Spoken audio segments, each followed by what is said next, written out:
ជំរាបសួរពុកម៉ែបងប្អូនទាំងអស់គ្នាថ្ងៃនេះខ្ញុំមកបង្ហាញបងប្អូនពីរបៀបធ្វើនំ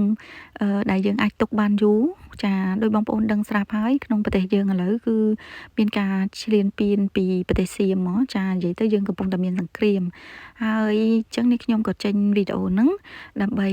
បងប្អូនគាត់អាចធ្វើញ៉ាំឬក៏ធ្វើជូនបងប្អូនចាបងកងទ័ពឬក៏ជនភៀសសឹកអីហើយនំហ្នឹងគឺល្អសម្រាប់សុខភាពហើយឆ្អែតបានយូរពិសេសគឺទុកបានយូរហើយដោយបងប្អូនដឹងខ្លះហើយเพจរបស់នេះខ្ញុំអាចរកអាចរកលុយបានទៅតាមការផុសវីដេអូហើយថ្ងៃហ្នឹងគឺនាងខ្ញុំចាប់ផុសវីដេអូហ្នឹងហើយបានថវិកាមកគឺនាងខ្ញុំនឹងយកជួយបងកងទ័ពហើយនឹងជនភៀសសឹកខ្លះចាហើយសង្គ្រាមលើកហ្នឹងដោយបងប្អូនឃើញស្រាប់ហើយគ្មានអ្នកណាមកជួយយើងទេបងប្អូនអើយគឺមានតែខ្មែរគ្នាឯងទេដែលជួយចាអញ្ចឹងជួយប៉ុណ្ណាបានជួយប៉ុណ្ណឹងអញ្ចឹងណាបងប្អូននេះខ្ញុំបានជួយចាផ្ដល់ជំនួយខ្លះហើយទៅតាមបងបូភត្រាហើយក៏មានជួយទៅតាមเพจផ្សេងផងដែរប៉ុន្តែគាត់ថានេះខ្ញុំអត់ផុសទេនិយាយទៅសង្គ្រាមលើកនេះបងប្អូនខ្ញុំជឿថាបងប្អូនខ្មែរយើងរួបរวมគ្នាបានល្អណាស់បងប្អូនហើយខ្ញុំជឿថាអ្នកណាក៏ជួយដែរឲ្យតែជាខ្មែរជួយគ្នាបងប្អូនគ្រាន់តែថាជួយទៅតាមលទ្ធភាពអញ្ចឹងណាបងប្អូនចាហើយថ្ងៃហ្នឹងគឺនេះខ្ញុំមកធ្វើវីដេអូហ្នឹងគឺយកថវិកាដើម្បីជួយបងកងទ័ពបន្ថែមទៀតហើយនេះខ្ញុំឲ្យកំពុងឲ្យគេអ្នកបងប្អូននៅខ្មែរគាត់ធ្វើជាម្ហូបបងប្អូនដើម្បីយកទៅផ្ញើចាទៅយកទៅឲ្យបងកងទ័ពជាមួយនឹងជនភៀសសឹកតែម្ដងចាឥឡូវកុំឲ្យខាត់ពេលយូរបងប្អូនទៅមើលពីរបៀបខ្ញុំធ្វើចានេះគឺគ្រឿងផ្សំទាំងអស់នឹងបងប្អូននេះខ្ញុំមានដូចជាស្រូវសាលីហើយអំបុកហើយសម្រាប់នេះជាផ្លែលម៉ើណាបងប្អូនដំណាប់លម៉ើចាដំណាប់លម៉ើហ្នឹងនេះខ្ញុំយកវាដាក់វាហ្នឹងដើម្បីឲ្យបានជាតិផ្អែមណាហើយលម៉ើហ្នឹងគឺល្អមែនតើមិនមែនលម៉ើដែលគេកូរជាមួយនឹងស្ករទេបងប្អូននេះជាលម៉ើសុទ្ធតែម្ដងណាវាផ្អែមធម្មជាតិតែម្ដងឆ្ងាញ់ហើយល្អលម៉ើហ្នឹងណាចានេះខ្ញុំដាក់វាដើម្បីឲ្យបានជាតិផ្អែមលាយជាមួយនឹងផ្លែ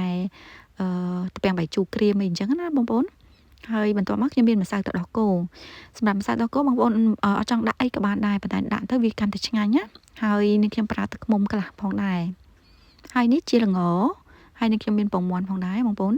ចាបងប្អូនកុំភ្លេចដាក់ល្ងដាក់ទៅគឺកាន់តែឈ្ងុយឆ្ងាញ់នំហ្នឹងណាហើយចំណែកនេះជាគ្រាប់ឈូករ័ត្នចាគេបកហើយបងប្អូនហើយខ្ញុំមានលាយជាមួយនឹងគ្រាប់ធនជាតិផ្សេងហើយសម្រាប់គ្រឿងផ្សំទាំងអស់ហ្នឹងប្រហែលចូល10មុខជាងហើយបងប្អូនទាំងអស់ចាមានដូចជានេះ cranberry ហើយនេះគេហៅផ្លែគូក្បាលបងប្អូនហើយចំណែកនេះគឺអាម៉ុងហើយនេះជាគ្រាប់ស្វាយចន្ទីហើយខ្ញុំក៏មានដូចជាអំបុកផងដែរហើយសម្រាប់ជាតិផ្អែមគឺនាងខ្ញុំយកទំពាំងបាយជូរក្រៀមហ្នឹងចាមាន2000ហ្នឹងសម្រាប់ចាឲ្យបានជាតិផ្អែមហើយចំណែកនោះគឺផ្លែអាប្រីកូបងប្អូននេះខ្ញុំហៅជាភាសាបារាំងព្រោះអត់ស្គាល់ជាភាសាខ្មែរហើយគ្រាប់លម៉ើហ្នឹងគឺនេះខ្ញុំយកវាទៅកាត់ដុំអញ្ចឹងឆ្កឹះគ្រាប់ចេញហើយចំណែកល្ងគឺខ្ញុំយកវាទៅលីងដើម្បីឲ្យឈ្ងុយសិនជាមួយនឹងគ្រាប់ជូររ័ត្នចាយើងលីងវាអញ្ចឹងទៅដើម្បីឲ្យវាកាន់តែឆ្ងាញ់ណាបងប្អូនចាហើយបន្ទាប់មកយកល្ងដែលបានលីងហ្នឹងចាក់ចូលក្នុងចានធំមួយលាយជាមួយនឹងគ្រាប់ស្រូវស្រឡីហើយនឹងអាល់ម៉ុនហ្នឹងណាសម្រាប់អាល់ម៉ុនហ្នឹងបើសិនជាបងប្អូនទិញឬក៏វាទុកយូរអីបងប្អូនអាចលីងវាឲ្យឈ្ងុយសិនណាប៉ុន្តែនេះខ្ញុំទិញម៉ាកនេះបងប្អូនគឺឆ្ងាញ់មែនតើស្រួយខ្ញោកឆ្ងាញ់ឈ្ងុយគឺនេះខ្ញុំអត់ចាំបាច់លីងវាទៀតទេគ្រាន់តែយកវាទៅចាបុកវារៀងម៉ត់បន្តិចមិនមែនម៉ត់ខ្លាំងទេបងប្អូនគ្រាន់ឲ្យវាបែកបន្តិចកុំនៅទាំងមូលពេកណាចាហើយយកវាទៅចាក់ចូលគ្នាទាំងអស់តែម្ដងហើយគ្រាប់ខួរក្បាលហ្នឹងដូចគ្នាចំណែកគ្រាប់ខ្វាយសន្ទីហ្នឹងក៏ដូចគ្នាដែរនិយាយទៅយើងកិនវារៀងម៉ត់បន្តិចទៅណាហើយចាក់គ្រឿងផ្សំហ្នឹងទាំងអស់ចូលតែម្ដងបងប្អូនហើយដោយសារចានហ្នឹងវារៀងទូចអញ្ចឹងខ្ញុំបដូរដាក់ចានដៃធំហ្នឹងតែម្ដងហើយនេះជាគេធ្វើពីពោតបងប្អូនជា cereal មួយដែរចាស្រួយឆ្ងាញ់ហើយចាហើយចំណែកអាប្រីកូនេះគឺខ្ញុំកាត់វាដុំអញ្ចឹងហើយចាក់ចូលគ្នាច្បល់ចូលគ្នាឲ្យសព្វហើយនេះជាម្សៅទឹកដោះគោដាក់ទៅកាន់តែឈ្ងុយបងប្អូននេះខ្ញុំដាក់រៀងច្រើនហើយបន្ទាប់មកទឹកឃ្មុំហើយទឹកឃ្មុំហ្នឹងក៏នេះខ្ញុំដាក់អត់ច្រើនដែរដាក់ប្រហែលជា2-3ស្លាបព្រាបាយទេហើយ2-3ស្លាបព្រាបាយហ្នឹងអត់ច្រើនទេណាបងប្អូនបើប្រៀបនឹងចំនួនចាបរិមាណទាំងអស់ហ្នឹងណាហើយយើងកូរវាសព្វទៅបងប្អូនឃើញអញ្ចឹងគឺនេះខ្ញុំអត់យកទៅធ្វើនំក្រានូឡាទាំងអស់ទេគឺនេះខ្ញុំចាប់វាដាក់ក្នុងក្រកែវធំនេះ2ឲ្យពេញសម្រាប់ទុកញ៉ាំធ្វើជាអាហារពេលព្រឹក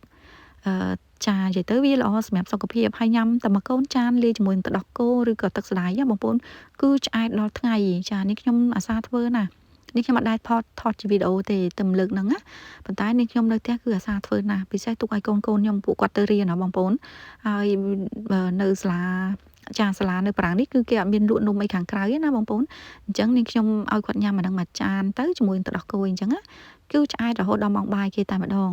ហើយចាប់ទុក2 គីឡូហ្នឹងហើយសល់ប្រហែលគឺនេះខ្ញុំយកវាទៅលាយជាមួយនឹងពងមាន់ហើយនឹងទឹកឃ្មុំថែមទៀតចាពងមាន់ហ្នឹងគឺខ្ញុំដាក់វា2គ្រាប់ចាដើម្បីធ្វើនំក្រានូឡាបានហ្នឹងណាបងប្អូនចាហើយច្បល់វាឲ្យសព្វទៅឲ្យវាចូលគ្នាសព្វឲ្យបងប្អូនច្បាច់មើលបើសិនវាស្អិតអញ្ចឹងគឺយើងអាចធ្វើបានហើយបើសិនជាច្បាច់ទៅវាអត់សូវស្អិតបងប្អូនអាចថែមជាមួយនឹងពងមាន់ទៀតឬក៏ទឹកឃ្មុំចាហើយបន្ទាប់មកគឺយើងត្រូវមានថាសធំមួយហើយกระดาษដុតនំបន្ទាប់មកពុំចាពុំឬក៏ស្អីមូលឬក៏បាច់មូលអីក៏បានដែរបងប្អូនគឺបងប្អូនធ្វើមិនឲ្យបានជារាងមូលហើយសកត់វាឲ្យសំប៉ែតទៅចាយើងអាចយកវាទៅដុតបានហើយប៉ុន្តែនេះខ្ញុំមានពុំហ្មងអញ្ចឹងនេះខ្ញុំប្រើពុំទៅវាស្អាតជាងអីចឹងណាបងប្អូនចាពុំហ្នឹងគឺនេះខ្ញុំយកមកដាក់វាអញ្ចឹងហើយដួសចាសេរីអាល់ហ្នឹងដាក់មកហើយបើសិនជាបងប្អូនចង់បានម៉ូតចាគឺបងប្អូនយកគ្រាប់ធញ្ញជាតិឬក៏អាល់ម៉ុនមួយដាក់ពីលើអញ្ចឹងទៅឲ្យវាឃើញស្អាតណាចា